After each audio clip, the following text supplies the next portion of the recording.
हाँ आएगा ना, बिल्कुल आएगा। बायोमोलिक्यूल नहीं आएगा, बाकी सारा कुछ आना है। चलिए आ जाइए।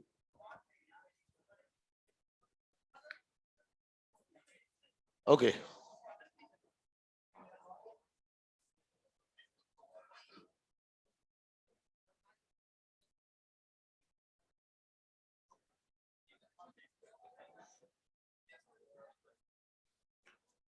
चलिए, आवाज आ रही है मेरी सबको? अरे ऑफलाइन वालों को, ऑनलाइन वालों को, सॉरी ऑफलाइन वालों को तो आ ही रही है। Okay, all okay. चलिए सुनिए, सभी ध्यान से सुने। क्रॉप यील्ड बढ़ाने के लिए प्लांट ब्रीडिंग पढ़ रहे थे, तो राइस और व्हीट का यील्ड कैसे बढ़ा वो देख लिया हमने। राइस और व्हीट दोनों हो गया था। अब इसके बाद बारी आती है शुगर केन के यील्ड की बात। तो ध्यान से समझना अच्छे से। नॉर्थ इंडिया में, नॉर्थ इंडिया में जो शुगर केन उगाया जाता था, नॉर्थ इंडिया में जो शुगर केन उगाया जाता था उसका नाम था Saccharum barberi. Saccharum barberi north India में उगाया जाता था, और इसकी स्टेम जो थी थिन थी। और सिंपल सी बात है, गन्ने में स्टेम ही तो यील्ड है, और स्टेम थिन है। स्टेम थिन है, इसका मतलब यील्ड भी पुअर है, और इसका शुगर कंटेंट भी पुअर था। नॉर्थ इंडिया में जो शुगर केन उगाया जा रहा था उसमें सब कुछ बुरा था, ठीक। और जो साउथ इंडिया में, जो साउथ इंडिया में शुगर केन उगाया जा रहा था उसे हम सैकेरम, सैकेरम ऑफिसिनेरम ग्रो किया जा रहा था, और सैकेरम ऑफिसिनेरम को हम ट्रॉपिकल केन भी कहते हैं। ये उगाया जाता था साउथ इंडिया में। इसका कैरेक्टर ये था कि इसकी स्टेम थिक थी, और स्टेम अगर थिक थी तो यील्ड भी हाई थी, हाई यील्ड थी, और शुगर कंटेंट भी हाई था। लेकिन समस्या ये थी कि ये नॉर्थ इंडिया में ग्रो नहीं कर सकता था, बस ये प्रॉब्लम थी। नॉर्थ इंडिया में ये ग्रो नहीं कर सकता था, ये प्रॉब्लम थी। अच्छा, तो हमने क्या किया, क्योंकि इंडिया में सबसे ज्यादा शुगर केन तो नॉर्थ इंडिया में ही ग्रो किया जाता है, तो क्या क्या किया गया वो देखिए। इन दोनों शुगर केन का क्रॉस किया गया, सैक्रम बारबेरी और सैक्रम ऑफिसिनेरम के क्रॉस से शुगर केन की कई नई वेराइटीज बनाई गई। और उन नई वेराइटीज में खास बात यह था कि स्टेम भी थिक था, हाई यील्ड था, और शुगर कंटेंट भी हाई था। और एक खास बात, नॉर्थ इंडिया में भी ग्रो कर सकता था। ये तो यील्ड बढ़वा दिया हमने नॉर्थ इंडिया में भी शुगर केन की। ये शुगर केन की बात हो गई। इसी तरह हमारे मॉड्यूल में दिया है, हैंडआउट में भी है, मिलेट्स। मिलेट्स की यील्ड कैसे बढ़ाई गई? तो लिखा है कि हाइब्रिड वैरायटी बनाई गई बाजरा, जवार और मेज की। हाइब्रिड वैरायटी बनाई गई, और ये जो हाइब्रिड वैरायटी बनाई गई इनका यील्ड हाई था, प्लस ये रेजिस्टेंट टू वाटर स्ट्रेस थे, रेजिस्टेंट टू वाटर स्ट्रेस थे, ठीक। तो प्लांट ब्रीडिंग का एक एप्लीकेशन तो पूरा हो गया, क्रॉप यील्ड बढ़ाना। अब दूसरा एप्लीकेशन पढ़ना है प्लांट ब्रीडिंग का, क्या? डिजीज रेजिस्टेंस प्लांट बनाना, डिजीज रेजिस्टेंट प्लांट बनाना। आपको बताऊं, बीमारी के कारण हर साल 20 से 30% क्रॉप का लॉस हो जाता है। 20 to 30% क्रॉप का लॉस हो जाता है बीमारियों के कारण, और कभी कभी तो पूरी क्रॉप ही लॉस हो जाती है। प्लांट में बीमारी कौन कॉज करेगा? पैथोजेंस कौन है प्लांट के? Bacteria, fungus, virus. Plant pathogen यही है, बैक्टीरिया, वायरस, फंगस। अच्छा, देखिए जरा यहां पर, एक्चुअली यहां पर हमारी एनसीईआरटी में भी कुछ बीमारियों के नाम लिखे हैं जो कि बैक्टीरिया से होते हैं, कुछ फंगस से होते हैं और कुछ वायरस से होते हैं। तो आपसे पता है क्वेश्चन क्या पूछ लेंगे? पूछ लेंगे कि इनमें से कौन सी बीमारी है जो फंगल डिजीज है, कौन सी बैक्टीरियल डिजीज है, ये पूछा जा सकता है। तो आपको पता होना चाहिए कि ये बीमारी फंगस के कारण होती है, बैक्टीरिया के कारण होती है। तो देखिए, हमारी एनसीईआरटी में फंगल डिजीज के नाम पर जो बीमारियां दी हुई हैं वो दी हुई हैं। एक दिया है ब्राउन रस्ट ऑफ व्हीट, ये फंगस से होती है। Red rot of sugar cane और लेट ब्लाइट ऑफ पोटैटो, ये सब फंगल डिजीज है। इसी तरह बैक्टीरिया से होने वाली एक बीमारी का नाम हमारी एनसीईआरटी में, टोटल एनसीईआरटी चल रहे हैं अपन, ब्लैक रॉट ऑफ क्रूसीफर। और पढ़ाई करने हैं, क्या करने हैं? वायरस। वायरस से जो बीमारी होती है उसका एक एग्जाम्पल है टर्निप मोजैक, एक है टोबैको मोजैक, एक है येलो मोजैक। टोबैको मोजैक और येलो मोजैक। अच्छा, आपसे क्वेश्चन क्या पूछा जाएगा? कौन सी बीमारी फंगल डिजीज है या कौन सी बैक्टीरियल है, आप आसानी से बता पाएंगे। लेकिन इसी को अगर ये डाइवर्सिटी से कनेक्ट कर दे, डाइवर्सिटी में तो किस फंगस के कारण होता है वो भी पढ़ना पड़ता है। तो इनमें से दो तो आप डाइवर्सिटी में खुद ही पढ़ते हो। Red rot of sugar cane होता है ड्यू टू फंगस जिसका नाम है कोलेटोट्राइकम फैल्केटम। हाँ, ये पढ़ते हैं डाइवर्सिटी में। और लेट ब्लाइट ऑफ पोटैटो होता है ड्यू टू फाइटोप्थोरा इन्फेस्टेंस। और ब्राउन रस्ट ऑफ व्हीट जो है ये होता है ड्यू टू प्यूसिनिया ट्राइटिसिना, प्यूसिनिया ट्राइटिसिना ये। और ब्लैक रॉट ऑफ क्रूसीफर होता है ड्यू टू बैक्टीरिया जिसका नाम है जैंथोमोनास कैम्पेस्ट्रिस। जैंथोमोनास कैम्पेस्ट्रिस के कारण ये होता है ब्लैक रॉट ऑफ क्रूसीफर। और ये तो अपने आप समझ में आ रहा है। टर्निप मोज़ेक होगा due to turnip mosaic virus, tobacco mosaic होगा due to tobacco mosaic virus, yellow mosaic होगा due to yellow mosaic virus. Main ये 4 कॉजेटिव एजेंट है जो आपको याद रखना चाहिए।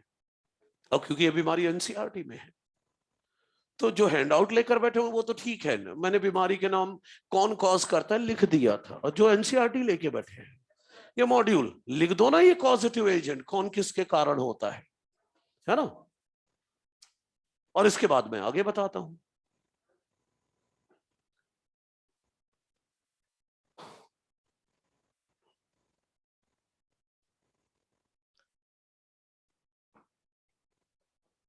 ऊपर के 4 लिख लो कौन किसके कारण होता है। एनसीईआरटी में पेज नंबर 173 में दिया है ना, सेकंड, हाँ सेकंड लास्ट पैराग्राफ में।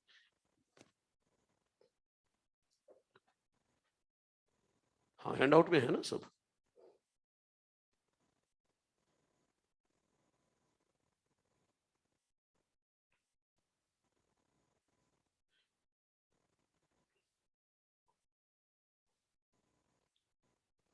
ठीक है,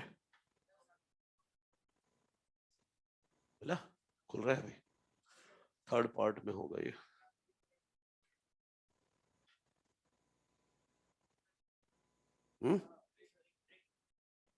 इतनी ट्रिक नहीं लिखनी होती है कि ट्रिक को याद करने के लिए ट्रिक रखना पड़े। जहां जरूरत होती है वहां दे देता हूं, जहां नहीं है नहीं। अच्छा, अब सुनो, ये तो पॉजिटिव एजेंट हो गए बीमारियों के। अब बात आई, एक टेबल है, कुछ डिजीज रेजिस्टेंट वैरायटी हमने डेवलप की है, वो हमें देखना है। कुछ डिजीज रेजिस्टेंट वैरायटी हमने डेवलप किया है, टेबल में जो दिया हुआ है। हाँ बिल्कुल, वो जो बड़ी वाली टेबल है। और पता है ये डिजीज रेजिस्टेंट वैरायटी हमने कैसे बनाई है? By hybridization and selection.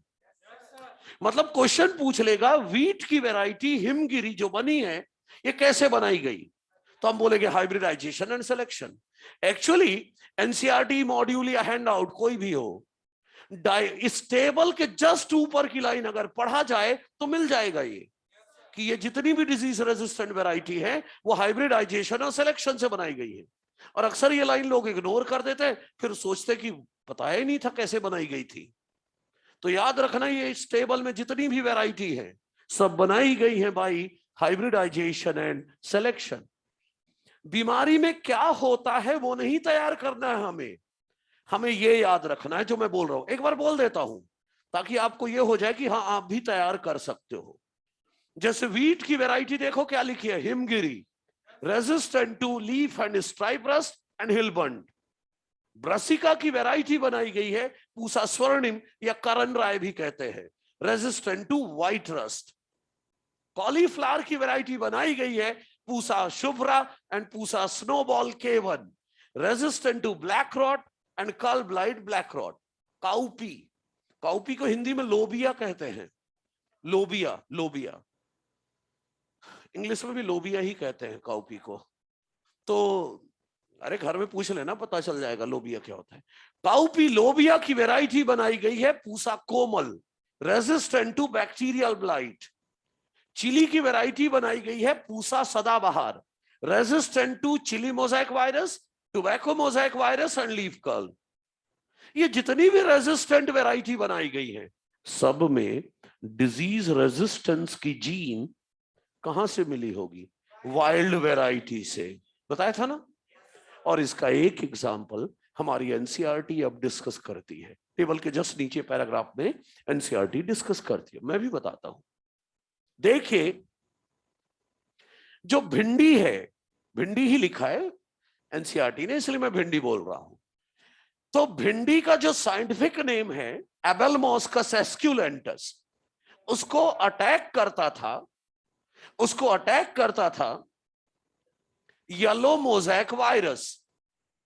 भिंडी एबेलमॉस्कस एस्क्युलेंटस को अटैक करता था येलो मोज़ैक वायरस, जिसके कारण एबेलमॉस्कस एस्क्युलेंटस की यील्ड कम हो जाती थी। फिर पता है इसकी रेजिस्टेंस जीन कहां से मिली इस वायरस के लिए, वही वाइल्ड वैरायटी में। वाइल्ड वैरायटी में इसकी जीन मिल गई तो इन दोनों का क्रॉस कराया और जो भिंडी की नई वैरायटी बनी उसका नाम रखा गया परभनी क्रांति। और ये जो वैरायटी बनी अब ये रेजिस्टेंट है टू येलो मोज़ैक वायरस और इसकी यील्ड भी बढ़ गई। अब तो रेजिस्टेंस की जीन कहां से आई, वाइल्ड वैरायटी से। क्लियर है, resistance gene I wild variety से। नहीं है, टेबल के नीचे देखो ना लिखा हुआ। परभनी एक्चुअली महाराष्ट्र में एक गांव है, वहां का नाम है, इस बेस पर नाम है परभनी क्रांति। ठीक है भाई, क्यों, किसका नहीं, ये तो रैंडम होता है, कोई भी कुछ भी नाम दे सकता है, यहां कोई बाइनोमियल कुछ नहीं चलता।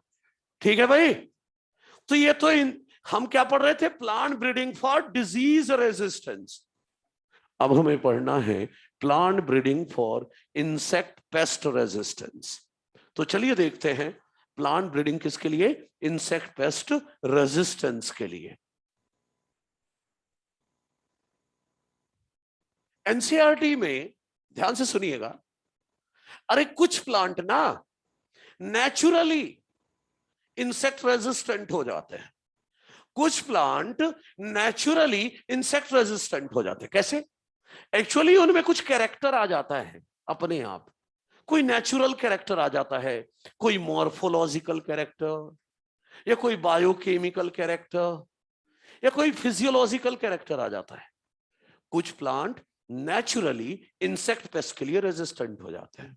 कैसे, क्योंकि उनमें कोई कैरेक्टर डेवलप हो जाता है। एग्जाम्पल देके समझा रहा हूं, कुछ प्लांट्स की लीव्स में ना हेयर आ जाते हैं, मतलब लीव्स क्या हो गई, हेयरी लीव्स हो गई, और लीव्स में हेयर आते ही वो प्लांट इंसेक्ट के लिए रेजिस्टेंट हो गया। फॉर एग्जाम्पल, अगर कॉटन प्लांट में हेयरी लीव्स हो गई तो उसको अटैक नहीं करता कौन, जैसिड्स नाम के इंसेक्ट, तो कॉटन प्लांट रेजिस्टेंट हो गया ना जैसिड्स के लिए due to hairy leaves. Hairy leaf मतलब मॉर्फोलॉजिकल कैरेक्टर, प्लांट में मॉर्फोलॉजिकल कैरेक्टर आ गया जिस कारण वो इंसेक्ट के लिए रेजिस्टेंट हो गया। इसी तरह वीट प्लांट में भी अगर हेयरी लीव्स आ जाए तो उसको नहीं अटैक करता सीरियल लीफ बीटल, मतलब ये वीट रेजिस्टेंट हो गया इस इंसेक्ट के लिए। क्लियर? इसी तरह वीट प्लांट में अगर सॉलिड स्टेम हो जाए, सॉलिड स्टेम हो जाए वीट में, तो वीट को नहीं अटैक करता कौन? Stem sawfly. रेजिस्टेंट हो गया वीट स्टेम सॉफ्लाई के लिए, क्यों? क्योंकि उसमें सॉलिड स्टेम आ गई। अच्छा, मान लो कॉटन प्लांट की लीव्स स्मूथ हो गई। कुछ कॉटन प्लांट की लीव्स स्मूथ होती है और उनमें नेक्टर नहीं बनता, नेक्टरलेस है कॉटन। ऐसे कॉटन को अटैक नहीं करता बॉलवॉर्म। देखा, कुछ कॉटन प्लांट खुद ही बॉलवॉर्म के लिए रेजिस्टेंट है क्योंकि उनमें स्मूथ लीव्स है और नेक्टरलेस है, तो बॉलवॉर्म अटैक ही नहीं करता। तो हो गया ना cotton plant resistant to bollworm naturally. इसी तरह अगर मेज प्लांट में हाई एस्पार्टिक एसिड हो और नाइट्रोजन शुगर लो हो, नाइट्रोजन और शुगर लो हो, तो मेज प्लांट को नहीं अटैक करता मेज स्टेम बोरर इंसेक्ट। तो मेज स्टेम बोरर इंसेक्ट के लिए रेजिस्टेंट हो गया ना मेज, ड्यू टू बायोकेमिकल कैरेक्टर, है कि नहीं? टोटल एग्जाम्पल एनसीईआरटी के है, मतलब याद तो करना पड़ेगा। यही पूछा जाएगा कौन सा प्लांट किस कैरेक्टर के कारण किस इंसेक्ट के लिए रेजिस्टेंट हो गया। क्लियर? अच्छा, कुछ इंसेक्ट रेजिस्टेंट वैरायटी हमने भी बनाई है। कैसे? By hybridization and selection. वो टेबल देख लो, ब्रासिका की वैरायटी बनाई है हमने, बीजीए कर सकते हैं, बीजीए, ब्रासिका गौरव एफिड्स। ब्रासिका की वैरायटी बनाई है पूसा गौरव, रेजिस्टेंट टू एफिड्स। इसी तरह फ्लैट बीन की वैरायटी बनाई है Pusa Sem 2, Pusa Sem 3, resistant to jassids, aphids and fruit borer insect. और भिंडी को ओकरा भी कहते हैं कहीं कहीं। तो भिंडी की वैरायटी बनाई है पूसा सवानी और Pusa A4, resistant to shoot borer and fruit borer insect. तो ये इंसेक्ट रेजिस्टेंट वैरायटी हमने बनाई है। कैसे? हाइब्रिडाइजेशन और सिलेक्शन से। बिल्कुल करते थे। कुछ कॉटन प्लांट में, कॉटन की तो कई वैरायटी है, तो कुछ कॉटन प्लांट में ऐसा हो जाता है। अच्छा, अब सुने, प्लांट ब्रीडिंग डिजीज रेजिस्टेंस के लिए हो गया, इंसेक्ट पेस्ट रेजिस्टेंस के लिए हो गया। अब क्या दिया है अगला objective? Plant breeding for improved food quality. Food quality improve करने के लिए भी हम प्लांट ब्रीडिंग कराते हैं। तो चलिए देखते हैं, वो पार्ट भी देख लेते हैं। हाँ, बस इसके बाद फिर समझने का आ रहा है। फूड क्वालिटी इंप्रूव ये हो जाए तो फिर टोटल समझने का है। हाँ, टिश्यू कल्चर वो पूरा समझने का है। नहीं नहीं नहीं नहीं, 15-20 मिनट का बचेगा। आ जाओ, देखेंगे तब की तब देखेंगे। अभी फिलहाल आप लोग इधर फोकस करें। प्लांट ब्रीडिंग किस लिए? फूड क्वालिटी इंप्रूव करने के लिए। More than 840 million, more than 840 million people in the world को प्रॉपर फूड नहीं मिल पाता। दुनिया की समस्या है ये। फिर उससे भी ज्यादा 3 billion people in the world suffer from deficiency of proteins, vitamins, micronutrients। और जो लोग इन सब चीजों की डेफिशिएंसी से सफर कर रहे हैं, मैं उन्हें बोलता हूं they are suffering from hidden hunger. कहने का मतलब, खाना तो खा रहे हैं, पेट तो भर गया, लेकिन उन्हें यह नहीं पता कि उनके खाने में डेफिशिएंट है प्रोटीन, विटामिन एंड माइक्रोन्यूट्रिएंट, इसलिए हिडन हंगर बोल रहे हैं। क्यों सफर कर रहे हैं हिडन हंगर से? क्योंकि they can not afford to buy fruits, vegetables, legumes, meat, fish, ऐसी चीजें लोग अफोर्ड नहीं कर पा रहे खरीदने को। अच्छा, कोई प्रॉब्लम हो जाएगी क्या सर इससे? एनसीईआरटी एक एग्जांपल देती है कि अगर किसी के फूड में micronutrient iron, iodine, zinc, vitamin A की कमी हो, अगर किसी के फूड में इनकी कमी है, iron, iodine, zinc, vitamin A, तो रिस्क फॉर डिजीज बढ़ जाता है, बीमारी होने के चांस ज्यादा हो जाते हैं, लाइफ स्पैन कम हो जाता है और मेंटल एबिलिटी भी कम हो जाती है। तो पता नहीं कितने लोग ऐसे होंगे जिनकी मेंटल एबिलिटी खाने के कारण गड़बड़ है। तो वो तो सबको झेलना पड़ता है, सब हॉस्टल जाते हैं, सबको झेलना पड़ता है। अभी फिर हाल ये मैं बोल रहा हूं, जिनके खाने में ये कमी होती है, रिस्क फॉर डिजीज बढ़ जाता है, लाइफ स्पैन कम हो जाता है, मेंटल एबिलिटी कम हो जाती है। तो अब हम कर क्या रहे हैं वो देखो, हम कर क्या रहे हैं, हमने क्या क्या कर लिया है इसको इंप्रूव करने के लिए। देखो जरा, हमने, ध्यान से सुनिए, हम अब आजकल प्लांट ब्रीडिंग करते हैं ताकि फूड क्वालिटी इंप्रूव कर सके। हम ऐसा क्रॉप बनाना चाह रहे हैं जिसमें विटामिन कंटेंट हाई हो, हायर लेवल ऑफ मिनरल्स हो, हायर लेवल ऑफ प्रोटीन हो, हेल्दियर फैट हो, हाई फैट नहीं, हेल्दियर फैट। तो हम प्लांट ब्रीडिंग करा रहे हैं ताकि हायर लेवल ऑफ विटामिन हो, मिनरल्स हो, प्रोटीन हो और हेल्दियर फैट हो। और प्लांट ब्रीडिंग करना फूड क्वालिटी इंप्रूव करने के लिए, इसे कहते हैं बायो फोर्टिफिकेशन। प्लांट ब्रीडिंग करना फूड क्वालिटी इंप्रूव करने के लिए कहलाता है bio fortification. Food quality improve करना है, तो फूड क्वालिटी इंप्रूव करने के लिए हम क्या क्या इंप्रूव कर रहे हैं? देखो जरा, एनसीईआरटी मॉड्यूल में 4 लिखे हैं, हैंडआउट में भी 4 लिखे। क्या क्या इंप्रूव करना चाह रहे हैं? प्रोटीन कंटेंट एंड क्वालिटी, मिला? Oil content and quality, vitamin content, और चौथा माइक्रोन्यूट्रिएंट एंड मिनरल कंटेंट। ये इंप्रूव करना चाह रहे हैं। Protein content and quality, oil content and quality, vitamin content, micronutrient and mineral content, ये हम इंप्रूव करना चाह रहे हैं।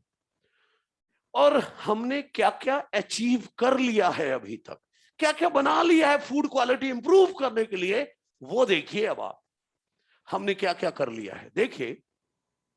2000 में हमने कुछ मेज हाइब्रिड्स बनाए थे, मेज हाइब्रिड्स बनाए थे जिनमें ट्वाइस अमाउंट है, डबल अमाउंट है एमिनो एसिड, लाइसीन और ट्रिप्टोफैन का, as compare to existing variety. जो एग्जिस्टिंग वैरायटी बेस की थी, उससे इन हाइब्रिड में डबल अमाउंट में लाइसीन और ट्रिप्टोफैन था। तो क्या कर रहे हो? फूड क्वालिटी ही तो इंप्रूव कर रहे हो। अच्छा, वीट की एक वैरायटी है एटलस 66, इसमें हाई प्रोटीन कंटेंट होता है, हाई प्रोटीन कंटेंट होता है। तो मान लो मुझे गेहूं की एक अच्छी वैरायटी बनानी है जो डिजीज रेजिस्टेंट हो, हाई डिजीज रेजिस्टेंट हो, हाई प्रोटीन कंटेंट वाला हो, तो प्लांट को किससे क्रॉस कराना पड़ेगा? इसके साथ, इसी के साथ क्रॉस कराऊंगा तब ना जो नया प्लांट मिलेगा उसमें हाई प्रोटीन कंटेंट कैरेक्टर भी आ जाएगा। इसलिए हमने एनसीईआरटी मॉड्यूल और हैंडआउट में लिख रखा है कि एटलस 66 को हम यूज करते हैं as a donor for improving cultivated wheat. अरे भाई, जिस गेहूं में मुझे प्रोटीन कंटेंट बढ़ाना है, इसका क्रॉस करा दो, इसकी प्रोटीन कंटेंट ज्यादा वाली जीन पहुंच जाएगी उस प्लांट में, है कि नहीं? अच्छा, इसी तरह हमने बनाया है iron fortified rice. Iron fortified मतलब आयरन रिच राइस। और ऐसा राइस बनाया है जो नॉर्मल राइस जो हम खाते हैं उससे इसमें 5 टाइम्स से ज्यादा आयरन है। जो नॉर्मल राइस हम खाते हैं उससे इसमें 5 टाइम्स से ज्यादा आयरन है। और इसमें कंट्रीब्यूशन IARI ने भी दिया है, Indian agriculture research institute new Delhi, Pusa ने भी कुछ कंट्रीब्यूशन दिया है। जैसे IARI ने बनाया है विटामिन ए रिच PSC, अभी UPSC था ना, अब PSC, pumpkin spinach carrot. Vitamin A rich क्या बना है? Pumpkin spinach carrot. और विटामिन सी रिच बना है, विटामिन सी रिच बना है BBMT। बी से बिटर गॉर्ड, बी से बथुआ, M से मस्टर्ड, T से टमाटो। बिटर गॉर्ड, बथुआ, मस्टर्ड, टमाटो।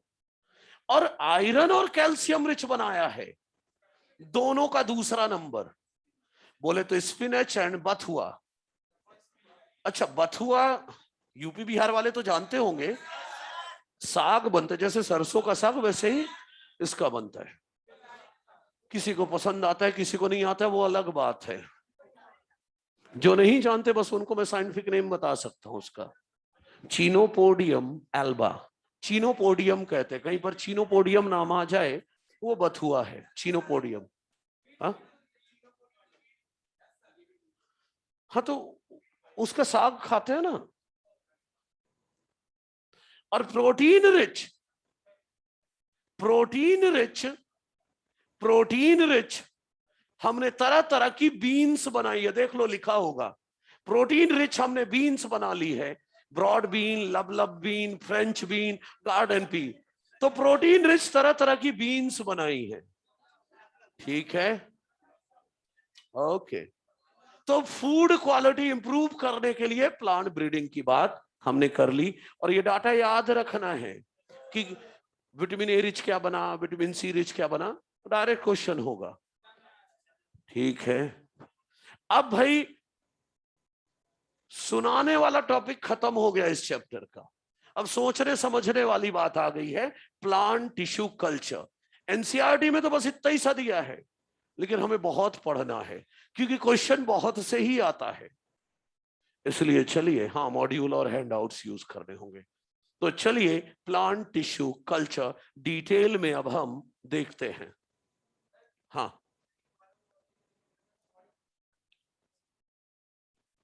प्लांट ब्रीडिंग करना फॉर इंप्रूव्ड फूड क्वालिटी, उसी को बायोफोर्टिफिकेशन कहते हैं। आजकल ढेर सारे प्रोडक्ट ऐसे आते हैं मार्केट में, पैकेट में लिखा होता है फोर्टिफाइड। तेल लेने, तेल जो रिफाइंड तेल या जो भी तेल आता है उनमें अक्सर लिखा होता है iron, vitamin E rich, iron E, iron vitamin E fortified. Rice में भी लिखा होता है, ऑयल्स में भी लिखा होता है, तरह तरह के। मतलब फोर्टिफाइड मतलब उसको एक्स्ट्रा रिच किया गया है उसमें। तो अभी फिलहाल, अच्छा चलो अब देखो जरा, अब कुल मिला के ये है, अब बिल्कुल अलर्ट हो जाना, ध्यान से समझना सारी बातें प्लांट टिश्यू कल्चर की। प्लांट टिश्यू कल्चर, इसमें हम करते क्या हैं, प्लांट का कोई एक पार्ट ले लेंगे। मान लो ये एक प्लांट है, हाँ ठीक है, देखिए ये एक प्लांट है, ये इसकी लीफ है। प्लांट का ये टुकड़ा कट किया मैंने यहां से, इस टुकड़े को जो कट किया मैंने यहां पर, इसको यहां से अलग किया। तो प्लांट का जो पार्ट टिश्यू कल्चर के लिए यूज होता है उसे कहते हैं एक्सप्लांट। टिश्यू कल्चर भी किया जाता है स्टेराइल इन्वायरमेंट में, मतलब माइक्रोबियल कंटामिनेशन फ्री इन्वायरमेंट में। तो हो सकता है ये जो एक्सप्लांट लिया है इसके सरफेस पर कोई माइक्रोब हो, कोई बैक्टीरिया हो, तो सबसे पहले इसके सरफेस को मुझे स्टेरलाइज करना होगा, मतलब इसको धोना होगा किसी से, किसी एंटी माइक्रोबियल केमिकल से। कुछ भी हो सकता है, जैसे कि sodium hypochlorite, sodium hypochlorite, bromine water से या फिर H2O2 से या इथेनॉल से। अरे सैनिटाइजर ले लो, उसमें भी तो 70% अल्कोहल है, उसे भी यूज कर सकते हैं। कुल मिला के एंटी माइक्रोबियल केमिकल से धो देना है ताकि सरफेस पर कोई माइक्रोब था तो वो खत्म हो जाए। अब इसको डाल देना है कल्चर मीडियम में, इसको कल्चर मीडियम में रख देना है। यहां पर ये कल्चर मीडियम है। मान लो कल्चर मीडियम में मैंने ऑक्सिन और साइटोकाइनिन बराबर अमाउंट में रखा है मान लीजिए, और ये रख दिया एक्सप्लांट। ठीक। टिश्यू कल्चर पता है किस पर बेस्ड है? Totipotent nature of plant cell, जानते हो? टोटीपोटेंसी, एक प्लांट सेल से पूरा प्लांट बन जाता है, ये टोटीपोटेंसी होती है। इसी पर बेस्ड है टिश्यू कल्चर, इसी पर बेस्ड है। ठीक है, कैसे क्या होगा ध्यान से देखो। एक और बात क्लियरिफाई कर देता हूं, शायद आपको समझ में आ जाए। कुछ शब्द सुने होंगे आपने, differentiated cell, dedifferentiated cell, undifferentiated, redifferentiation, ऐसे। मुझे सिर्फ इतना बताना है, जो सेल स्पेसिफिक फंक्शन करती है, डिवाइड नहीं करती, उन्हें कहते हैं डिफरेंशिएटेड सेल। जो सेल डिवाइड ना करे, सिर्फ फंक्शन करे, डिफरेंशिएटेड। और जो सिर्फ डिवाइड ही करे और कुछ ना करे, अनडिफरेंशिएटेड सेल। जैसे मेरिस्टेमेटिक सेल अनडिफरेंशिएटेड है, वो सिर्फ डिवाइड करती है और कुछ नहीं करती। और डिफरेंशिएटेड सेल वो है जो स्पेसिफिक फंक्शन करती है लेकिन डिवाइड नहीं करती। एक सेल और होती है डी डिफरेंशिएटेड सेल, एक रीडिफरेंशिएटेड भी होती है, लेकिन हमारा मुद्दा सिर्फ अभी ये है। मैं अपना ही एग्जांपल लेता हूं। मेरी यहां की जो सेल है ये डिफरेंशिएटेड सेल है, they are not dividing, they are performing specific function, temperature regulation, protection, function कर रही है यहां की सेल। मतलब यहां की सेल मेरी क्या है? डिफरेंशिएटेड सेल है। ओ इधर देख भाई, क्या ढूंढ रहे हो? इधर चोट लग गई और तुम लोग इधर ध्यान दो। और मैं बोल रहा हूं यहां डिफरेंशिएटेड सेल है, फंक्शन कर रही है। लेकिन मान लो यहां पर चोट लग गई, तो जो फंक्शन करने वाली सेल थी, जो फंक्शन कर रही थी, फंक्शन छोड़ के डिवाइड करना शुरू कर दिया।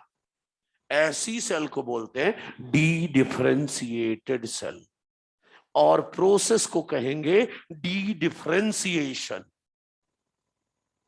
फंक्शन करने वाली सेल जब फंक्शन छोड़कर डिवाइड करना शुरू कर दे, डी डिफरेंशिएटेड सेल।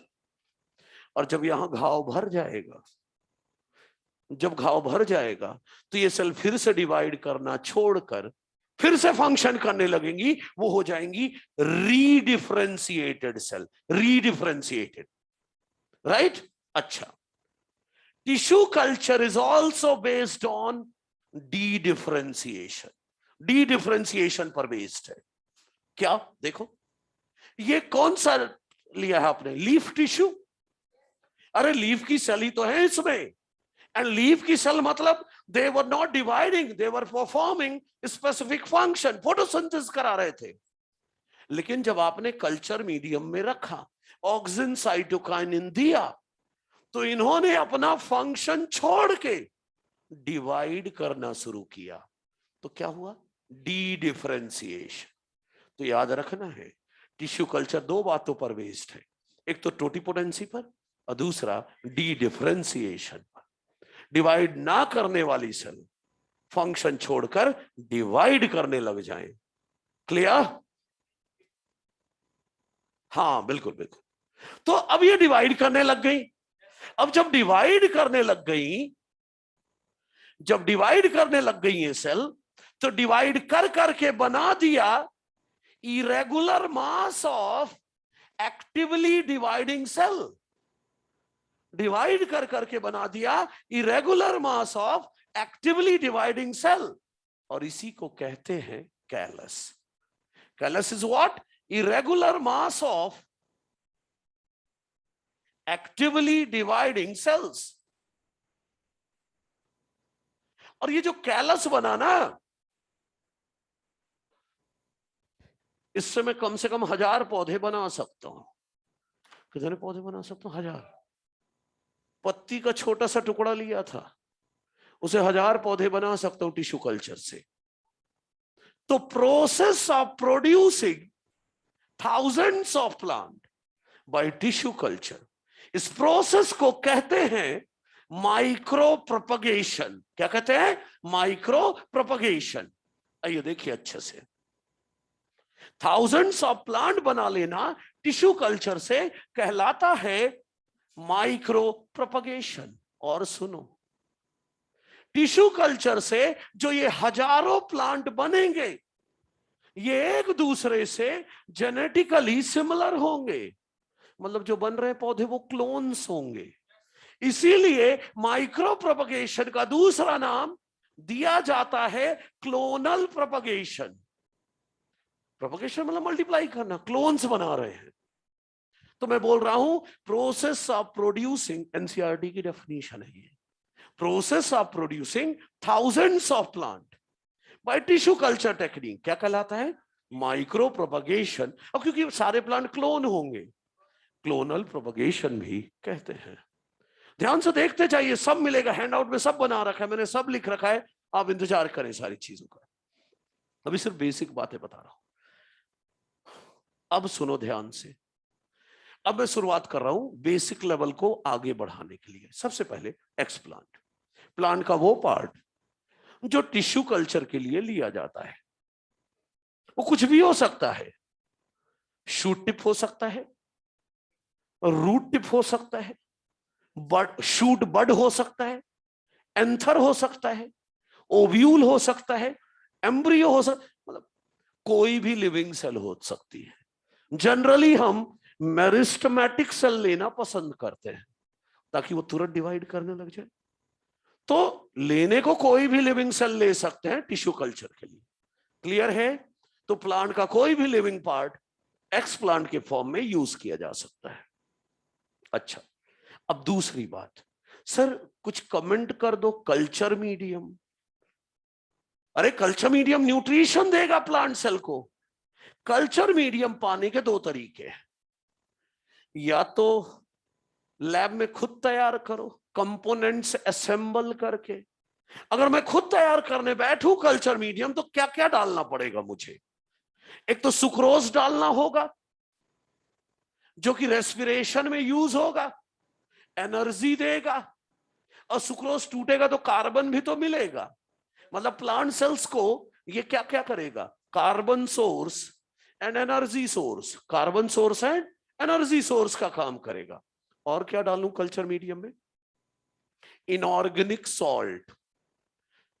मतलब अरे याद है आपको, प्लांट्स में 17 इसेंशियल एलिमेंट्स होते हैं। कुछ मैक्रो न्यूट्रिएंट होते हैं और कुछ माइक्रो होते हैं। तो भाई प्लांट की ग्रोथ के लिए मैक्रो और माइक्रो न्यूट्रिएंट कहां से आएंगे? ये सॉल्ट से। सॉल्ट क्यों डाल रहा हूं? ताकि मैक्रो और माइक्रो न्यूट्रिएंट प्लांट को मिल जाए। और क्या डालूं? विटामिन्स। आप सबको पता होना चाहिए, मोस्ट ऑफ द एंजाइम के जो कोफैक्टर होते हैं वो विटामिन्स होते हैं। कौन होते हैं? विटामिन्स। एमिनो एसिड भी डालो जो कि यूज किए जाएंगे प्रोटीन सिंथेसिस में। और क्या डालो?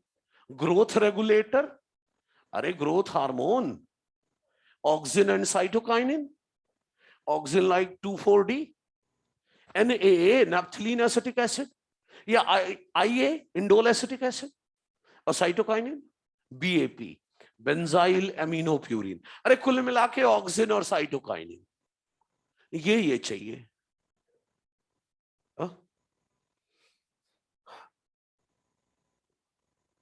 हाँ यूज तो कर लेगा, लेकिन सुक्रोज प्लांट को याद है, प्लांट मोस्टली ट्रांसपोर्ट किस फॉर्म में करता है? सुक्रोज। नहीं स्टोरेज के लिए नहीं है, स्टोर तो स्टार्च होता है, सुक्रोज तो नहीं स्टोर होता है। अच्छा सुनो, ट्रांसपोर्ट जल्दी हो जाता है सुक्रोज। और सुनो, लिक्विड कल्चर मीडियम तैयार कर लोगे पानी डाल के, फिर उसे सॉलिडिफाई करने के लिए क्या डालोगे? नहीं याद है? रेड एल्गी से मिलने वाला अगर अगर, अरे भाई लिक्विड पानी डाल के लिक्विड कल्चर मीडियम बना लोगे, फिर उसे सॉलिडिफाई करने के लिए अगर अगर यूज करोगे, अब कल्चर मीडियम तैयार हो गया। लेकिन लोग ये सब झमेला करना पसंद नहीं करते। मार्केट में तैयार मीडियम आता है। टिश्यू कल्चर के लिए जो सबसे कॉमन कल्चर मीडियम यूज होता है वो है MS culture medium, MS medium. MS का पूरा नाम है Murashige and Skoog medium. Tissue culture में सबसे कॉमन कल्चर मीडियम जो यूज होता है वो है Murashige and Skoog medium, MS medium. Clear? Okay. फिर से मैं स्टेरलाइजेशन की तरफ चल रहा हूं। एक्सप्लांट को कैसे स्टेरलाइज करोगे? उसका सरफेस स्टेरलाइज करोगे कैसे? By using anti microbial chemical, जैसे sodium hypochlorite, H2O2, bromine water या इथेनॉल। अच्छा ये तो हो गया सर, ये तो आपने, हाँ ये तो सर स्टेरलाइज हो गया। ये बताओ सर, इन बर्तनों को बोले तो वेसल्स को, सर कल्चर मीडियम को, इंस्ट्रूमेंट्स को, सर इनको कैसे स्टेरलाइज करोगे? तो इनको स्टेरलाइज करेंगे बाय ऑटोक्लेविंग।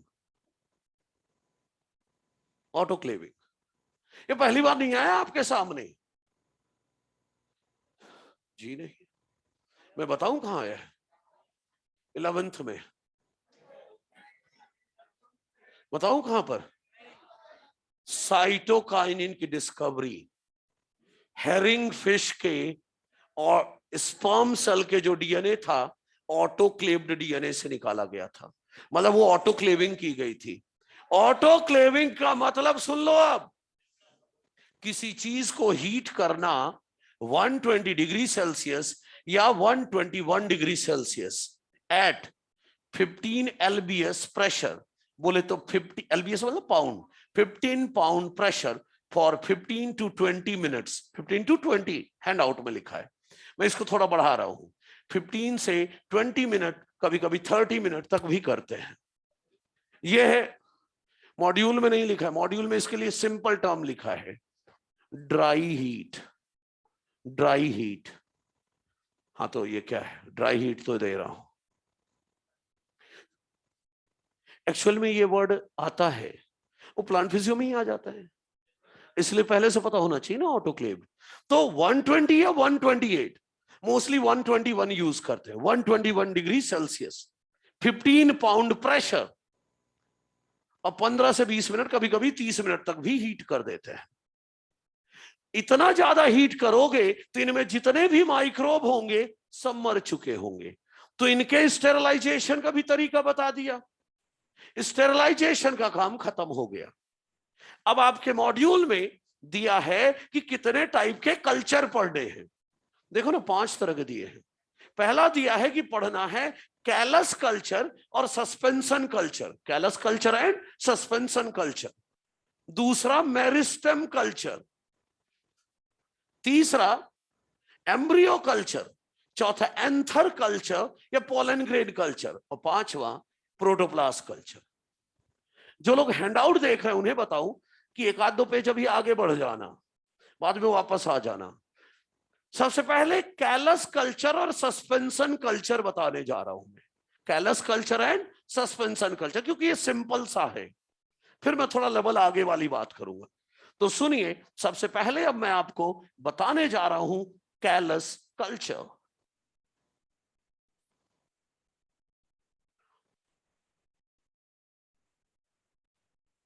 सुनिए,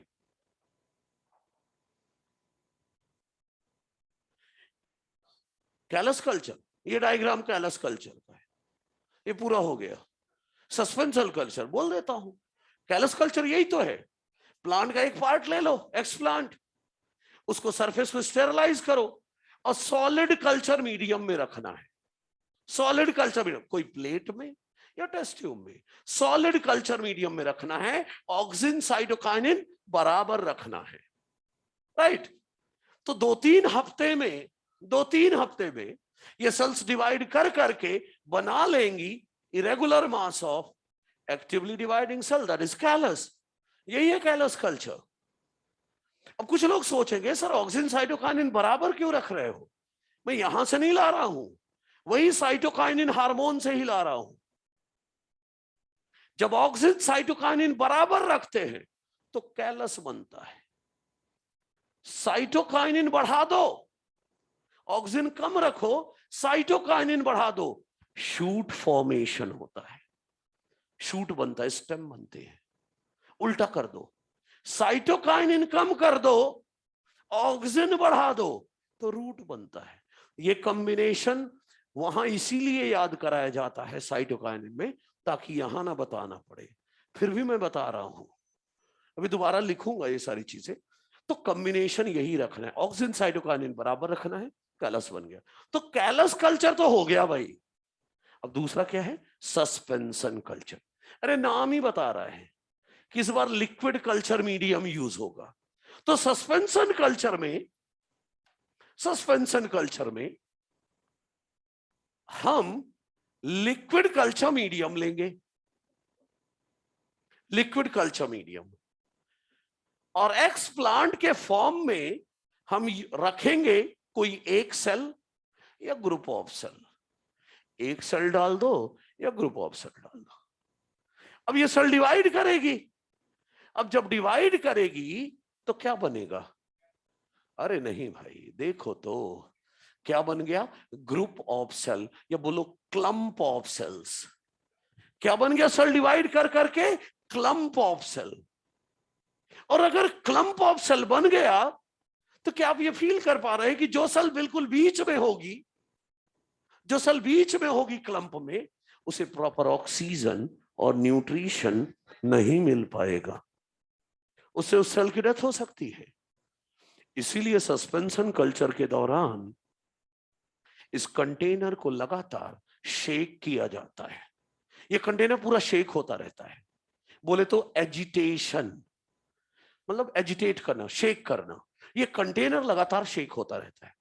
अब शेक करने का क्या फायदा है यहां पर? यहां पर यह फायदा है कि यह कंटेनर अगर लगातार शेक करता रहा तो लार्ज क्लम्प ऑफ सेल टूट टूट कर स्मॉल क्लम्प बनते रहेंगे, और स्मॉल क्लम्प टूट टूट कर सिंगल सेल होते रहेंगे ऐसे, ताकि हर सेल को प्रॉपर न्यूट्रिशन मिल सके और प्रॉपर ऑक्सीजन मिल सके।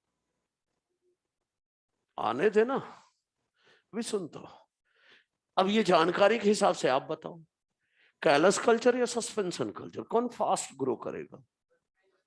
Suspension culture, right? मैं बोल रहा हूं कि कुछ सेल्स रख दी हमने, डिवाइड करके क्लम्प बन जाएगा। इसीलिए लगातार शेक करते रहते हैं कि क्लम्प अगर बन भी रहे हैं तो शेक करने से बड़े क्लम्प टूटकर छोटे क्लम्प बनते रहेंगे, और छोटे क्लम्प सिंगल सिंगल सेल होते रहेंगे, ताकि हर सेल को प्रॉपर ऑक्सीजन और न्यूट्रिशन मिले। तो कोई पूछे एजिटेशन के क्या फायदे हैं? तो पहला फायदा यह है कि क्लम्प्स को तोड़कर सिंगल सिंगल सेल कर दिया जाता है। दूसरा, सेल को प्रॉपर ऑक्सीजन और न्यूट्रिशन मिल पाता है। क्लियर है? अच्छा, तो सस्पेंशन कल्चर फास्ट ग्रो करेगा as compare to callus culture. और सस्पेंशन कल्चर दो तरह से कर सकते हैं, ये तो पता है आपको, बैच कल्चर और कंटिन्यूअस कल्चर। अरे भाई, एक ही बार कल्चर मीडियम डाला जाए तो बैच कल्चर, और रेगुलर इंटरवल पर कल्चर मीडियम डालते रहे और यूज मीडियम हटाते रहे तो कंटिन्यूअस कल्चर। कोई दिक्कत तो नहीं है? अब आगे सुनो। मान लो मैं बैच कल्चर कर रहा था, ये पूरा कंटेनर भर चुका है सेल से, तो अब क्या करूं? ऐसा करो, 10 टेस्ट ट्यूब ले आओ। पहला टेस्ट ट्यूब, ये 10वां टेस्ट ट्यूब, 1 से 10 टेस्ट ट्यूब। कल्चर मीडियम भर चुका है, कल्चर मीडियम से सेल्स भर चुके हैं, पूरा कंटेनर भर चुका है सेल से। तो क्या करूं? लिक्विड कल्चर मीडियम ले लूंगा। 10 टेस्ट ट्यूब और ले आया, लिक्विड कल्चर मीडियम। थोड़ा थोड़ा डाल दो ना सब में सेल, थोड़े थोड़े सेल डाल दो। अब इनको यहां पर शेक करते रहो, डिवाइड करते रहो। अच्छा, प्लांट अभी नहीं बना रहा हूं, प्लांट बनाने की बात थोड़ी देर बात करूंगा। अभी सेल्स को मल्टीप्लाई करा रहा हूं। यहां पर कॉन्सेप्ट सिर्फ इतना बताना है मुझे, जब किसी चीज को नए कंटेनर में शिफ्ट करते हैं, थोड़ा थोड़ा सेल 10 कंटेनर में शिफ्ट कर दिया, तो जब किसी चीज को नए कंटेनर में शिफ्ट करोगे तो यहां पर एक टेक्निकल टर्म यूज होगा। उस टेक्निकल टर्म को बोलेंगे सब कल्चरिंग। क्या बोलेंगे? सब कल्चरिंग। तो नए कंटेनर में शिफ्ट करना क्या कहलाएगा? सब कल्चरिंग। कोई दिक्कत तो नहीं है, क्योंकि आगे भी काम आएगा इसलिए बता दिया। अच्छा, तो कैलस कल्चर भी हो गया, सस्पेंशन कल्चर भी हो गया। और दूसरे नंबर पर कौन सा कल्चर पढ़ना था? Meristem culture. अभी नहीं, सबसे पहले कुछ और। जब से शुरुआत किया है मैंने तब से बोल रहा हूं प्लांट बनाएंगे, लेकिन तब से तो सेल ही डिवाइड कर रहे हैं। तो सबसे पहले मैं मेरिस्टेम कल्चर बाद में लाऊंगा। अब जो हैंड आउट देख रहे थे, अब वो रिवर्स जा सकते हैं 2-3 पेज। अब मैं पूरा प्रोटोकॉल बताने वाला हूं कि टिश्यू कल्चर कैसे करते हैं, प्लांट्स कैसे बनाते हैं, पूरी प्रोसेस बता दो। इसके बाद फिर आऊंगा आगे के कल्चर बताने। तो चलिए एक बार पूरा मेथड बता देता हूं, टुकड़ों में नहीं, अब एक ही बार में सारा मेथड बता दूं मैं। तो सभी ध्यान से देखें मेथड को।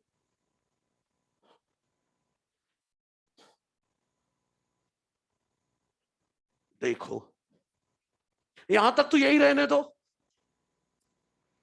सॉलिड कल्चर मीडियम में एक्सप्लांट रख दिया, कैलस बन गया। अब ढेर सारा कैलस बन गया। ले आओ अब thousands of test tube, thousands of test tube जिनमें कल्चर मीडियम भरा हुआ है। ठीक है, तो चलो ये ले आया मैं 1000 टेस्ट ट्यूब। ये पहला टेस्ट ट्यूब है, ये 1000 नंबर टेस्ट ट्यूब है। थाउजेंड्स ऑफ टेस्ट ट्यूब ले आया। देश सुधार रहे हैं, ध्यान दे लो। इन टेस्ट ट्यूब में खास बात यह है कि कल्चर मीडियम में मैंने साइटोकाइनिन हाई रखा है और ऑक्सिन लो रखा है। हाई साइटोकाइनिन, लो ऑक्सिन रखा है। और ऐसा कल्चर मीडियम इंड्यूस करता है शूट फॉर्मेशन, शूट फॉर्मेशन। इसीलिए इस कल्चर मीडियम को मैं कहूंगा शूटिंग मीडियम, शूट बनवाएगा ये। तो ऐसा करना है अपन को, 1000 टेस्ट ट्यूब में कल्चर मीडियम भरा हुआ है, थोड़ा थोड़ा कैलस, थोड़ा थोड़ा कैलस सभी टेस्ट ट्यूब में डाल दो। तो थोड़ा थोड़ा कैलस मैंने 1000 टेस्ट ट्यूब में डाल दिए। ये और मीडियम कैसा है?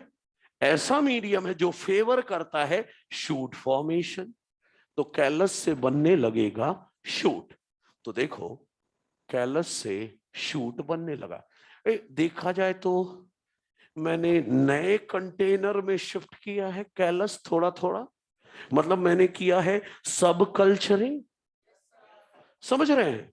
अच्छा, अब सुनो, तो शूट तो बन चुका है, शूटिंग मीडियम में डाला, शूट बन गया। अब 1000 टेस्ट ट्यूब और लेकर आओ, और उनमें कल्चर मीडियम का कॉम्बिनेशन उल्टा है।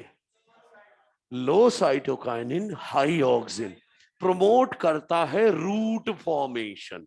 मतलब फिर से कर रहा हूं मैं, इनको नए कंटेनर में शिफ्ट, सब कल्चरिंग। हाँ बिल्कुल 1000। तो ये टेस्ट ट्यूब नंबर 1 है और ये टेस्ट ट्यूब नंबर 1000 है। तो देखो 1000 नंबर का टेस्ट ट्यूब। तो इस वाले में कल्चर मीडियम में मैंने साइटोकाइनिन लो रखा है, ऑक्सिन हाई रखा है। और लो साइटोकाइनिन हो, हाई ऑक्सिन हो, तो ये रूट फॉर्मेशन प्रमोट करता है। इसीलिए इस कल्चर मीडियम को मैं बोल रहा हूं रूटिंग मीडियम। ये आपको साइटोकाइनिन का जब फंक्शन पढ़ाया जाता है वहां पर ये दोनों चीजें बताई जाती हैं। ठीक? अच्छा, तो अब देखो ना, शूट तो बन ही चुका था, 1000 टेस्ट ट्यूब में शूट तो बन ही चुका था। अब ऐसा मीडियम है जो रूट बनना इंड्यूस कराता है, तो लो रूट भी बन गया। तो 1000 पौधे बन गए ना। और इन पौधों को बोलूं यंग प्लांटलेट बन गए, यंग प्लांटलेट बन गए थाउजेंड्स। राइट? यही तो मैंने बोला था, process of producing thousands of plant by plant tissue culture technique is called micro propagation या क्लोनल प्रोपगेशन। लेकिन प्रोसेस खत्म नहीं हुआ है, ध्यान से सुनो। सबसे पहले ये सुनो, कैलस से रूट शूट बनवाना, कैलस से रूट शूट बनवाना, इसे कहते हैं, ऑर्गन ही तो बनवा रहे हो, रूट शूट बनवा रहे हो, ऑर्गन बनवा रहे हो, मतलब कहते हैं ऑर्गेनोजेनेसिस, या इसी को कहते हैं मॉर्फोजेनेसिस। क्या बोलते हैं? मॉर्फोजेनेसिस। कैलस से रूट शूट बनवाना या ऑर्गन्स बन रहे हैं, इसे क्या बोलेंगे हम? मॉर्फोजेनेसिस या ऑर्गेनोजेनेसिस। इसीलिए जो लोग हैंडआउट लेकर बैठे हैं उनको यहां पर ऑर्गेनोजेनेसिस लिखा मिलेगा, यहां सब कल्चरिंग मिलेगा। नहीं, सब कल्चरिंग यहां भी हुई है और यहां भी हुई है, दोनों जगह सब कल्चरिंग हुई है और दोनों जगह ऑर्गेनोजेनेसिस भी हुई है। अरे भाई, यहां पर शूट ऑर्गन बन रहा है, वहां रूट ऑर्गन बन रहा है। हैंडआउट में एक एक जगह दोनों लिख दिया है मैंने, ठीक है, समझ गए? अच्छा, अभी काम खत्म नहीं हुआ है। ये पौधे आप किसान के खेत में नहीं लगा सकते, ये पौधे अभी एसी में ग्रो कर रहे थे। किसान के खेत में लगाओगे तो ये सूख के रह जाएंगे। तो आगे तो इन्हें ट्रेनिंग देनी होगी कि अनफेवरेबल कंडीशन को कैसे टॉलरेट करना है। इसलिए इन प्लांटलेट्स को मैं ट्रांसफर करूंगा टू ग्रीन हाउस ट्रांसफर करूंगा फॉर हार्डनिंग। हार्डनिंग मतलब ही समझ रहे हैं, मजबूत बनाना है इन्हें। मतलब धीरे धीरे मुझे इन्हें थोड़ा थोड़ा अनफेवरेबल कंडीशन देना है, धीरे धीरे बढ़ाते जाना है अनफेवरेबल कंडीशन, ताकि ये बाहर के एनवायरमेंट में जीना सीख सके। तो अनफेवरेबल कंडीशन के नाम पर मैं इन्हें धीरे धीरे लाइट कम करता जाऊंगा। प्लांट को हाई लाइट चाहिए, मैं लो लाइट दे रहा हूं। ह्यूमिडिटी कम चाहिए, मैं हाई दे रहा हूं।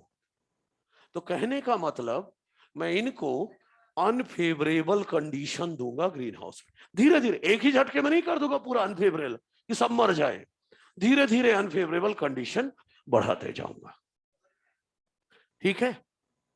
तो अनफेवरेबल कंडीशन दिया, 1000 प्लांट्स थे, 100 तो मर गए, 100 पौधे तो मर गए, लेकिन नो, कुछ भी हो सकता है।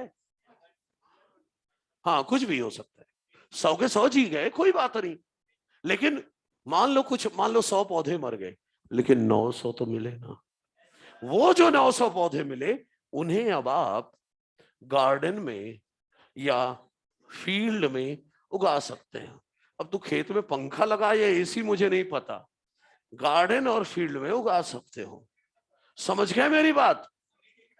पूरा प्रोसेस टिश्यू कल्चर का ये है, लेकिन बातें अभी भी बाकी हैं, ध्यान से देखते रहिएगा। देखिए, टिश्यू कल्चर से जो प्लांट्स मिले हैं, मैंने बोला टिश्यू कल्चर से जो प्लांट्स मिले हैं वो जेनेटिकली एक दूसरे से सिमिलर हैं, एक दूसरे से जेनेटिकली सिमिलर हैं। लेकिन यहां पर इस प्लांट को छोड़ देना भाई, ये लाल वाले प्लांट को छोड़ देना, अभी सिर्फ इनकी बात करता हूं। टिश्यू कल्चर से जितने भी प्लांट मिलते हैं, ये सोमैटिक सेल ली थी ना मैंने, सोमैटिक सेल था ना ये, लीफ सेल, लीफ टिश्यू। तो सुनिए, टिश्यू कल्चर से जितने भी प्लांट मिलते हैं वो जेनेटिकली आइडेंटिकल होते हैं, सिमिलर होते हैं, एक दूसरे से सिमिलर होते हैं, प्लस जिस प्लांट से लिया गया था एक्सप्लांट उससे भी सिमिलर होते हैं। तो देखा जाए तो ये पौधे एक दूसरे से सिमिलर है, तो इन्हें क्या बोला जाए? क्लोन्स। लेकिन ये क्लोन्स किससे बनाए हैं हमने? सोमैटिक सेल से, इसलिए इन्हें बोलेंगे सोमा क्लोन्स। तो टिश्यू कल्चर से जो पौधे मिलते हैं वो जेनेटिकली सिमिलर हैं, इसलिए उन्हें क्लोन्स कहेंगे। लेकिन सोमैटिक सेल से बनाए गए हैं क्लोन्स, इसलिए इन्हें क्या बोलोगे? सोमा क्लोन्स। यही बोलना है, लेकिन कभी क्वेश्चन इधर उधर से आए इसलिए जानकारी दे रहा हूं। कभी कभी ऐसा होता है, टिश्यू कल्चर से जितने पौधे आए सब जेनेटिकली सिमिलर थे, सोमा क्लोन्स कह रहा हूं। लेकिन कभी कभी क्या होता है, कुछ पौधे थोड़े अलग आ जाते हैं। क्यों आ गए? एक्चुअली जब उसका डेवलपमेंट हो रहा था किसी पौधे का, तो उसमें म्यूटेशन हो गया किसी वजह से। कोई पौधा था, भाई सारे प्लांट जेनेटिकली सिमिलर है, सोमा क्लोन्स बोलो, लेकिन रेयरली कभी कभी कुछ पौधे ऐसे आ जाते हैं जो बाकी से अलग होते हैं। क्यों? क्योंकि उनमें म्यूटेशन हो गया है, म्यूटेशन हो गया इसलिए वो अलग हो गए। ऐसे पौधों को बोलेंगे सोमा क्लोनल वेरिएशन। क्या बोलेंगे? Soma clonal variation. मतलब सोमा क्लोन्स में कुछ वेरिएंट मिल गया। क्यों बना ये? म्यूटेशन के कारण। ठीक है, अब बताइए सर इस पर फोकस क्यों कर रहे हो? इस पर फोकस इसलिए कर रहा हूं, कभी कभी ये जो सोमा क्लोनल वेरिएंट आते हैं ना, बहुत इंपॉर्टेंट कैरेक्टर आ जाता है इनमें। म्यूटेशन के कारण इसमें कुछ इंपॉर्टेंट कैरेक्टर आ गया, जैसे हाई यील्ड का, या अर्ली मैच्योर होने का, या tolerance to environmental stress, disease resistance, insect resistance. ऐसा कोई कैरेक्टर अगर इसमें है तो हम इसको यूज करेंगे फॉर इंप्रूविंग आवर क्रॉप, इसलिए इसको पढ़ रहे हैं। याद है मैंने पिछली क्लास में जब आपको बोला था कि पुराना मेथड ऑफ प्लांट ब्रीडिंग है हाइब्रिडाइजेशन एंड सिलेक्शन, और मॉडर्न मेथड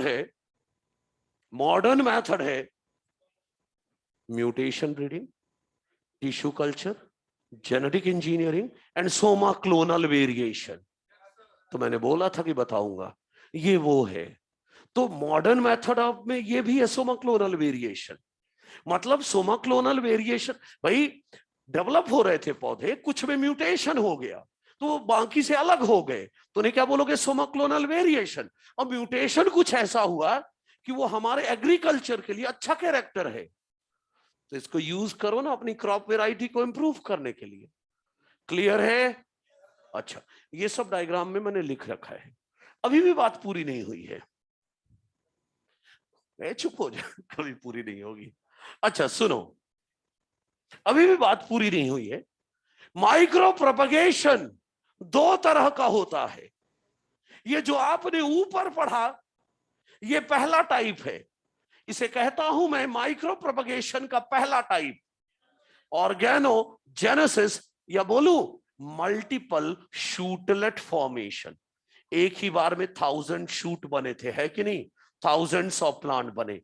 एक मेथड ये है, ऊपर वाला ये रूट शूट बने थे ना, हजारों शूट बने थे तो मल्टीपल शूट बने थे, और ऑर्गन ही तो बने हैं, रूट शूट ऑर्गन बने हैं।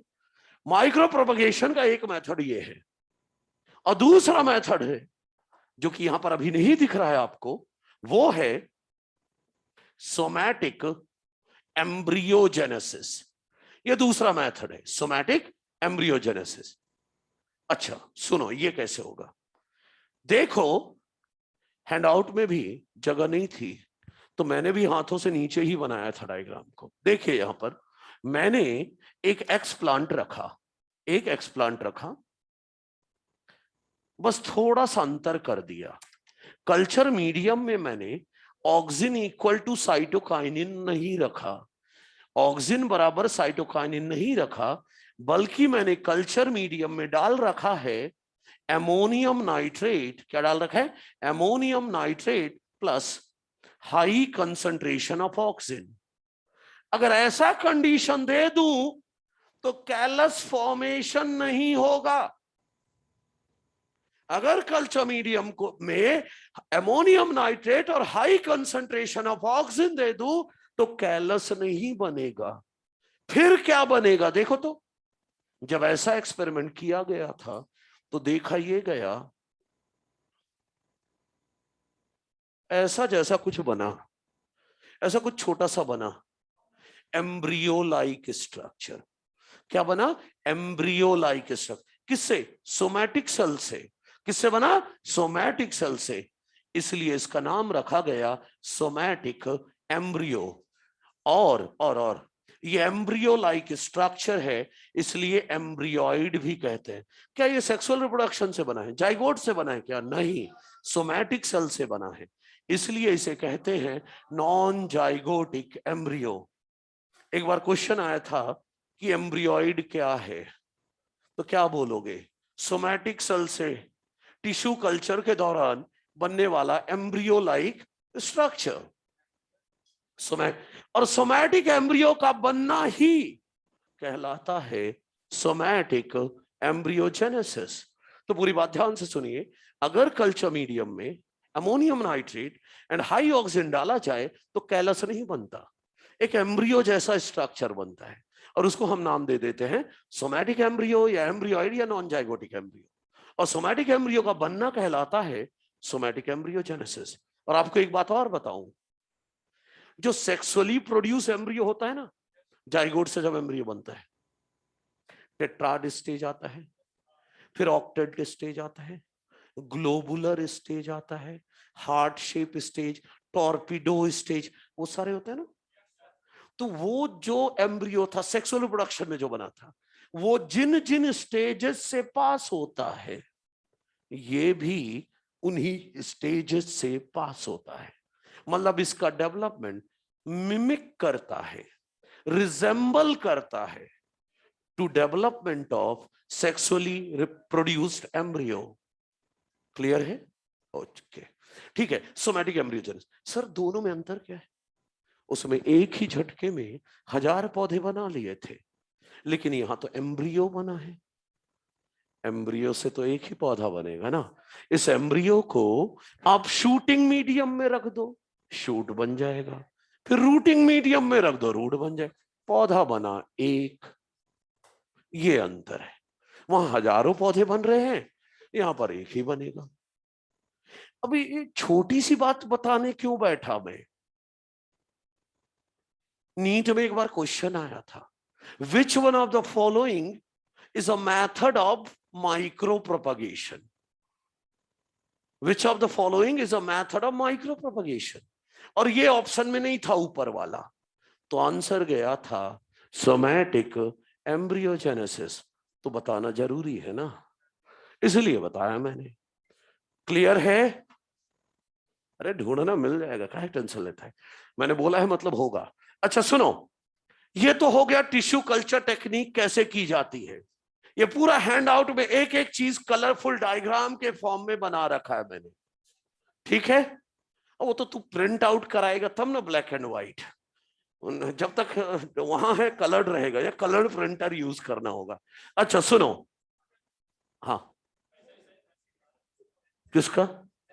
बस कुछ नहीं, एक वेरिएंट है, एक वेरिएंट है कि ऐसा भी होता है ड्यूरिंग माइक्रो प्रोपगेशन। दो अलग अलग कंडीशन है, ऑक्सिन साइटोकाइनिन बराबर दिया तो कैलस बनता है, और ये दिया तो सोमैटिक एम्ब्रियो बनता है, नहीं और कुछ नहीं। ठीक, अच्छा सुनिए, अब मैं वापस उस कल्चर में आता हूं। पहला कल्चर पढ़ाया था मैंने callus and suspension culture, tissue culture कैसे क्या होता है, सारी प्रोसेस आपके सामने।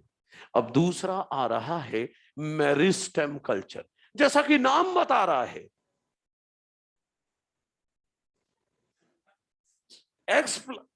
जैसा नाम बता रहा है मेरिस्टेम कल्चर, तो एक्सप्लांट के फॉर्म में कौन यूज होगा? मेरिस्टेम। अब बताया कौन सा मेरिस्टेम, तो एनसीईआरटी लिखती है both apical meristem and axillary meristem can be used as explant. Apical और एक्सिलरी मेरिस्टेम दोनों यूज हो सकते हैं, एनसीईआरटी में दिया है। अच्छा सुनिएगा, मेरिस्टेम कल्चर की बात करने चल रहे हम। हाँ हाँ कर सकते हैं, कोई दिक्कत नहीं। हाँ अरे अभी बहुत है।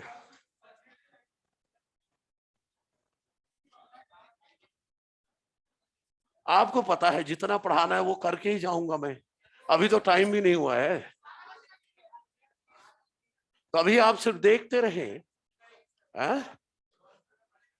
अच्छा हाँ, खाना नहीं मिलेगा है ना, पनीर बना होगा तो पनीर खत्म हो जाएगा।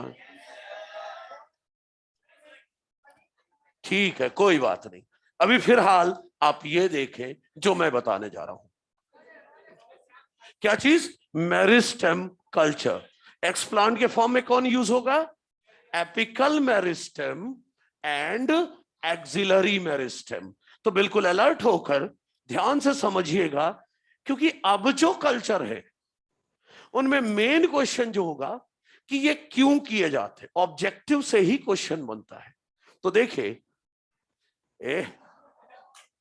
Meristem culture, meristem culture explant के फॉर्म में कौन यूज होगा? Apical meristem and axillary meristem दोनों यूज किए जा सकते हैं as explant. Both apical and axillary meristem can be used as explant. और सुनिए, इसमें करते क्या है? मान लो ये प्लांट है, आपको पता है नोड्स वाले एरिया से लीव्स, बर्ड्स निकलते। क्यों निकलते हैं? क्योंकि यहां पर होता है एक्सिलरी मेरिस्टेम, है ना? यहां पर एक्सिलरी मेरिस्टेम होता है नोड वाले एरिया में। अच्छा, और जो टॉप वाला एरिया है वो एपिकल मेरिस्टेम हो गया। तो इनमें से कोई यूज कर सकते हैं एज एक्सप्लांट। और ये रहा culture medium.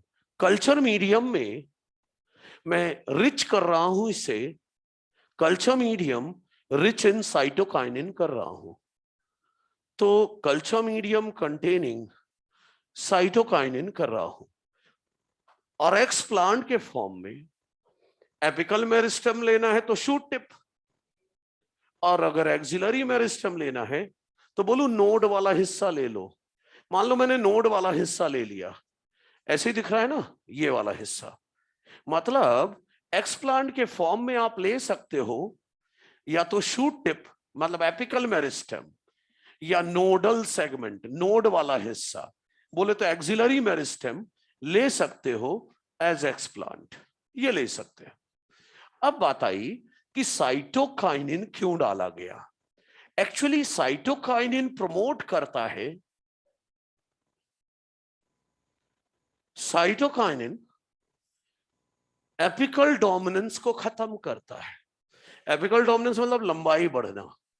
Auxin apical dominance promote करता है ना? और साइटोकाइनिन इसका उल्टा, वो एपिकल डोमिनेंस को रोकता है। समझे? लेटरल मतलब वो एक्सिलरी ब्रांचिंग बनाना प्रमोट करता है, ब्रांच बनाना प्रमोट करता है। तो साइटोकाइनिन मैंने इसीलिए डाला है ताकि यहां पर ढेर सारी ब्रांच डेवलप हो जाए। तो cytokinin promotes axillary branching, axillary branching promote करता है। तो देखो, साइटोकाइनिन जब मैंने डाला था, ये एक्सप्लांट से ढेरों ब्रांचेस डेवलप हो गई। देखो तो ढेर सारी ब्रांच डेवलप हो गई, ऐसे ढेरों ब्रांचेस आ गई, ब्रांचेस आ गई। अच्छा, देखा जाए तो शूट अपने आप डेवलप हो गया इस बार। तो इनमें कुछ लीव्स आ जाने दो, इनमें कुछ लीव्स आ जाने दो। ये 8 नहीं है, ये लीव्स है, ठीक है भाई? हाँ, 8 ना समझना कि सर ने 8 ये क्या बनाए, ये लीव्स है। तो मैं कह रहा हूं, मान लो 20 ब्रांचेस आ गई, मान लो 20 ब्रांचेस आ गई, मतलब 20 शूट बन गए। अब जब इनमें कुछ लीव्स आ जाएं तो इन सबको यहां से तोड़ तोड़ के रूटिंग मीडियम में डाल दो। मैं ये कह रहा हूं, transfer each shoot to rooting medium. Shoot तो पहले से बना हुआ, रूट ही बनवाना है। Transfer each shoot to rooting medium after they develop few leaves. जैसे ही कुछ लीव्स डेवलप हो जाएं, इनको रूटिंग मीडियम, 20 ब्रांच थी, 20 को तोड़ तोड़ के रूटिंग मीडियम में डाल दो। 20 पौधे बन गए ना एक झटके में। इसीलिए मेरिस्टेम कल्चर के ऑब्जेक्टिव सुनो क्यों करते हैं। पहला ऑब्जेक्टिव है जब तेजी से क्लोन बनाने हो, मतलब रैपिड क्लोनल मल्टीप्लिकेशन। देखो हैंडआउट और मॉड्यूल दोनों में दिया है मेरिस्टेम कल्चर का पहला ऑब्जेक्टिव रैपिड क्लोनल मल्टीप्लिकेशन।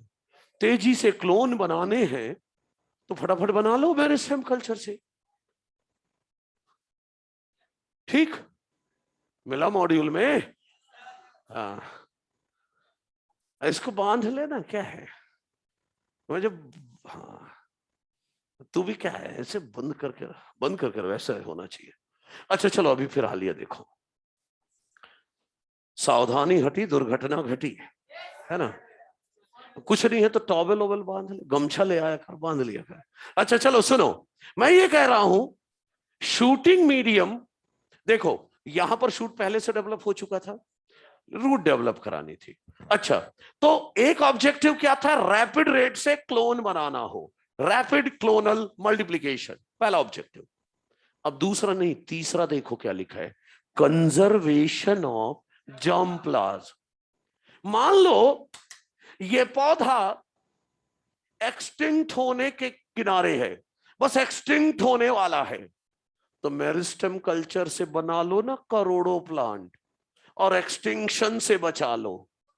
तो what you are doing, you are conserving germ plasm, plant को कंजर्व कर सकते हो बाय मेरिस्टेम कल्चर। तीसरा हो गया। चौथा, इधर सुनो, दूसरा बाद में बात करूंगा। चौथा, मान लो ये ट्रांसजेनिक प्लांट बनाया था मैंने, बायोटेक से ट्रांसजेनिक प्लांट बनाया था, मुझे ढेर सारे चाहिए, तो मेरिस्टेम कल्चर करके जल्दी जल्दी ट्रांसजेनिक प्लांट बना सकता हूं या नहीं? एक बना लिया बायोटेक का यूज करके, बाकी इससे मल्टीप्लाई करा सकता हूं। देखो चौथा ऑब्जेक्टिव क्या लिखा है, प्रोडक्शन ऑफ ट्रांसजेनिक प्लांट। ढेर सारे ट्रांसजेनिक प्लांट चाहिए तो इससे बना लो, तो तीन हो गए। एक तो रैपिड रेट से क्लोन बनाना, किसी प्लांट को कंजर्व करना, बोले तो जर्म प्लाज्म कंजर्वेशन, और एक बताया तेजी से ट्रांसजेनिक प्लांट बनाना हो तो कर सकते हैं। एक बचा है, ध्यान से सुनिएगा, वो एक ही मेन है। देखो एक प्लांट है, ये एक प्लांट है। अब इस प्लांट ये बहुत अच्छी क्वालिटी का प्लांट है, लेकिन इसको अटैक कर रखा है वायरस ने, वायरस इन्फेक्टेड प्लांट है ये बहुत अच्छी क्वालिटी का प्लांट है, लेकिन इसको अटैक कर रखा है वायरस ने, ये प्रॉब्लम है। मुझे यही पौधा चाहिए लेकिन वायरस फ्री चाहिए, लेकिन इस पूरे प्लांट को वायरस ने अटैक कर रखा है। मेरिस्टेम कल्चर का मेन ऑब्जेक्टिव है to produce virus free plant. क्या मेन ऑब्जेक्टिव है? To produce virus free plant, ये मेन ऑब्जेक्टिव है। डिजीज फ्री या बोलो वायरस फ्री प्लांट बनाने के लिए हम करते हैं मेरिस्टेम कल्चर। बात आई, सुनो तो, पूरे प्लांट को वायरस ने अटैक कर रखा है, लेकिन उसके मेरिस्टेम में वायरस नहीं है। मेरिस्टेम को अटैक नहीं कर सकता virus, meristem free of virus है। क्यों है मैं बताऊंगा, रुको तो, सब अभी से जान लोगे। मेरिस्टेम्स जो हैं are free of virus, free of virus है। उसकी वजह क्या है, पहली सुनो ध्यान से सभी। मैं बोल रहा हूं ये प्लांट बहुत अच्छी क्वालिटी का है, लेकिन पूरे प्लांट को वायरस ने अटैक कर रखा है। मुझे वायरस फ्री प्लांट चाहिए, तो मैं क्या करूंगा, इसका मेरिस्टेम ले लूंगा और कल्चर मीडियम में डाल के पौधा बना लूंगा। अब ये जो पौधा बनेगा वायरस फ्री होगा, क्योंकि भले ही इस प्लांट को वायरस ने अटैक कर रखा है, लेकिन इसके मेरिस्टेम में वायरस नहीं अटैक कर सकता। क्यों? वो तीन वजह आप सुने। पहली वजह है, मान लो वायरस यहां है, वायरस को मेरिस्टेम तक जाना है तो कैसे जाएगा? वेस्कुलर टिश्यू से, जाइलम फ्लोएम से जाएगा, लेकिन मेरिस्टेम में वेस्कुलर टिश्यू नहीं होते, तो पहुंचेगा कैसे? क्या बोल रहा हूं, वेस्कुलर टिश्यू होते ही नहीं। तो पहली वजह है एब्सेंस ऑफ वेस्कुलर टिश्यू। लेकिन लेकिन कुछ लोग अपना दिमाग लगाए, सर चलो वायरस सीधा यहीं आया तब बोलो सर, ठीक, सर सीधा अटैक करने आए तो भी अटैक नहीं कर पाएगा, क्योंकि मेरिस्टेम के पास होता है हाई कंसंट्रेशन ऑफ ऑक्सिन, और हाई ऑक्सिन प्रिवेंट करेगा वायरल ग्रोथ को। तो दूसरी वजह मेरिस्टेम के फ्री होने की, मेरिस्टेम को वायरस फ्री होने का है high concentration of auxin. Auxin अगर ज्यादा है तो वायरस वहां पर मल्टीप्लाई नहीं कर सकता, मतलब इनहिबिटरी रोल प्ले करेगा अगेंस्ट वायरस। हाई ऑक्सिन होना भी वायरस फ्री रखता है। तीसरी वजह देखो ना, मान लो ये एक होस्ट सेल है, ध्यान से सुनिएगा, एक होस्ट सेल है। वायरस जब आता है होस्ट सेल में, सबसे पहले इस सेल की सेल डिवीजन मशीनरी को, इस सेल की सेल डिवीजन मशीनरी को हाईजैक कर लेता है, टेक ओवर कर लेता है, और उसका यूज करता है अपने डिवीजन के लिए। वायरस ऐसा करता है, जो सेल होती है उसकी सेल डिवीजन मशीनरी को हाईजैक करता है और उसका यूज करता है अपने डिवीजन के लिए। लेकिन मेरिस्टेम सेल तो खुद ही इतनी तेजी से मल्टीप्लाई कर रहे हैं कि वायरस को मौका ही नहीं मिल रहा कि उसकी मशीनरी को हाईजैक कर सके। तो एक वजह यह है rapid rate of cell division. Handout में लिखा हुआ है, हैंडआउट में मैंने ये डायग्राम नहीं बनाया है, क्योंकि मैकेनिज्म से क्वेश्चन नहीं आएगा। क्वेश्चन तो यही आएगा कि वायरस फ्री प्लांट बनाने के लिए क्या करना है, मेरिस्टेम कल्चर। और बहुत ऊंचे लेवल पर पूछेगा तो ये पूछ लेंगे कि why meristems are free of virus. तो ये तीनों वजह मैंने हाथों से वहां पर लिख रखा है। क्लियर है? ये मेरिस्टेम कल्चर हो गया। मतलब पहला पढ़ा हमने कैलस और सस्पेंशन कल्चर, दूसरा पढ़ा हमने मेरिस्टेम कल्चर। अब तीन अगली क्लास में पढ़ेंगे, तीन कल्चर हम अगली क्लास में पढ़ेंगे। ठीक है भाई? लगभग लगभग 20 मिनट का काम और बचा है, तो वो अगली क्लास में करेंगे। और फिर बायोमॉलिक्यूल में पॉलीसेकेराइड कर लेंगे और लिपिड का इंट्रोडक्शन कर लेंगे अगली क्लास में। हाँ, टेस्ट में पूरा ये चैप्टर आएगा। हाँ, क्या चीज? हाँ, तीनों आएंगे बिल्कुल। चलो फिर आ जाओ। चलो चलो भाई, ऑनलाइन वालों बाय बाय।